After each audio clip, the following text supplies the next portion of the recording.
जिले सवे में आजमगढ़ में 132 फर्जी गैर मान्यता प्राप्त मदरसों, 40 मदरसे सदर तहसील में मिले गैर मान्यता प्रताप, शासन द्वारा जो भी उसके अनुसार करवाए अल्पसंख्यक अधिकारी। आजमगढ़ प्रदेश सरकार की प्राथमिकता में रहे फर्जी मदरसों के मामले में सिर्फ आजमगढ़ में ऐसे मदरसे संज्ञान में आए थे जो सिर्फ कागजों पर और फर्जी तरीके से संचालित किए जा रहे थे। इस पूरे प्रकरण पर प्रदेश सरकार द्वारा चलाए गए मुहिम के तहत सन 2017 और 18 में जब से मदरसा पोर्टल लागू किया गया, उसमें जनपद स्तर से जांच में मदरसों को लॉक या अनलॉक करना था, जिसमें 300 से ज्यादा मदरसे मानक विहीन चिन्हित किए गए थे और जिलाधिकारी के माध्यम से एक जांच रिपोर्ट शासन को गई थी। इस संदर्भ में पूरे प्रकरण को शासन ने एसआईटी को जांच सौंप दी थी, जिसमें एसआईटी ने 2022 में जांच रिपोर्ट सबमिट कर शासन को भेजी थी। उसी के क्रम में कुल 7 लोगों पर कार्यवाही का आदेश जारी हुआ है, जिसमें अधिकारी व कर्मचारी सम्मिलित है और इसकी संभवतः प्राथमिकी लखनऊ में भी दर्ज कराई गई है। अल्पसंख्यक कल्याण बोर्ड की अधिकारी वर्षा अग्रवाल ने बताया कि शासन का निर्देश प्राप्त हुआ था कि आजमगढ़ जनपद या पूरे उत्तर प्रदेश गैर मान्यता प्राप्त मदरसों है उनका सर्वे करा लिया जाए। तो शासन के निर्देश के क्रम में जिलाधिकारी महोदय के माध्यम से एक टीम गठित की गई थी। टीमें हमारे साथ जिला अल्पसंख्यक कल्याण अधिकारी के साथ जिला बेसिक शिक्षा अधिकारी और समस्त तहसीलों के उप जिलाधिकारी कमेटी में थे। हर तहसील में सर्वे किया है और जो सर्वे रिपोर्ट आई है, टोटल आजमगढ़ में कुल 132 मदरसे हैं जो गैर मान्यता प्राप्त है। गैर मान्यता प्राप्त मदरसों में सबसे ज्यादा गैर मान्यता प्राप्त मिले हैं वह सदर तहसील में और वह 46 मदरसे हैं जो सदर तहसील में मिले हैं। जो इस तरह का सर्वे था वह उसमें यह था कि मदरसे का भवन कैसा है, किराए पर है कि उनका अपना निजी है, छात्र छात्राओं की संख्या क्या है, उनको क्या पढ़ाया जा रहा है, वहाँ कुछ बेसिक नीड्स जो है जैसे शौचालय, पेयजल, विद्युत की समस्या, ये सभी चीजों का सर्वे होना था। फंडिंग कहाँ से हो रही है और वहाँ किस तरह का पाठ्यक्रम पढ़ाया जा रहा है, ये सारी चीजें जो है हम लोगों ने टेबल बना करके पूरी शासन में भेज दी है। खबर जगत के लिए LN सिंह की रिपोर्ट।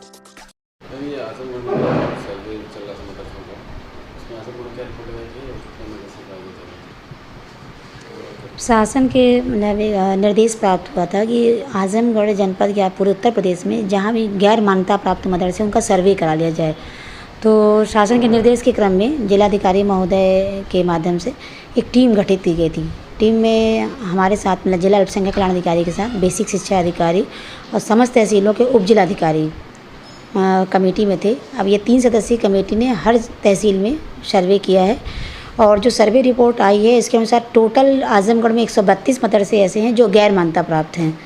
इन गैर मान्यता प्राप्त में सबसे ज़्यादा मदरसे जो गैर मान्यता प्राप्त मिले हैं वो मिले हैं सदर तहसील में और वो लमसम जो है 46 मदरसे हैं जो सदर तहसील में प्राप्त हुए हैं। जो इस तरह का जो सर्वे था उस पर ज़्यादातर कि वो जो मदरसे हैं उनका भवन कैसा है, किराए पर है कि उनका अपना निजी है, छात्र छात्राओं की संख्या क्या है, उन्हें वहाँ क्या पढ़ाया जा रहा है, वहाँ कुछ बेसिक नीड्स जो हैं जैसे शौचालय, पेयजल, विद्युत की स्थिति, ये सब चीज़ें भी सर्वे होना था।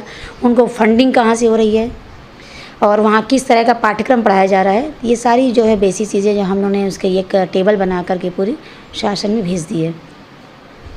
आगे के ऊपर किस प्रकार की कार्रवाई होती है शासन द्वारा? अभी शासन ने इसके संबंध में हमें कोई निर्देश नहीं दिया है, वो जो है सूची हमें प्रेषित कर दी, जैसा भी निर्देश प्राप्त होता है उसी के अनुरूप कार्रवाई हम लोग करेंगे। वो मैं सलीम अहमद, हज ट्रेनर।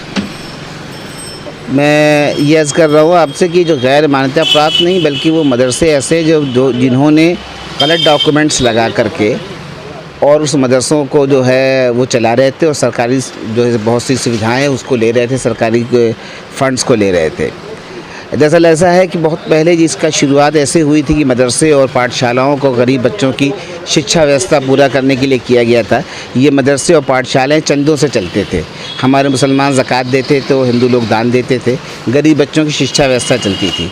लेकिन आहिस्ता आहिस्ता जब सरकार ने उसको एड भी देना शुरू किया और भी सुविधाएँ देनी शुरू की तो अब ये बहुत सी मदरसे भी और पाठशालाएँ भी एक व्यवसाय बन गए, जिसमें लोगों ने गलत तरीके से सरकारी सुविधाओं को प्राप्त करने के लिए करना शुरू कर दिया।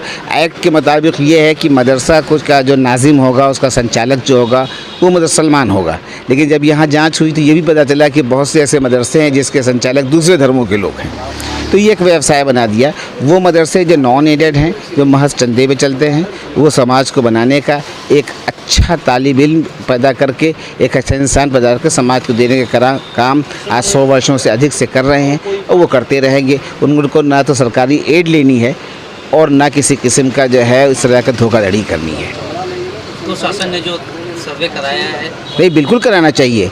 झूठ बोल के धोखा दे करके कोई भी कार्य किया जाए, चाहे वो मदरसे के नाम पे हो चाहे व्यापार के नाम पे हो, ये गलत है। सरकार का ये सर्वे सही है और इसमें जो लोग दोषी पाए जाते हैं उनके खिलाफ़ कार्रवाई करना ज़रूरी है ताकि मदरसे बदनाम ना हो।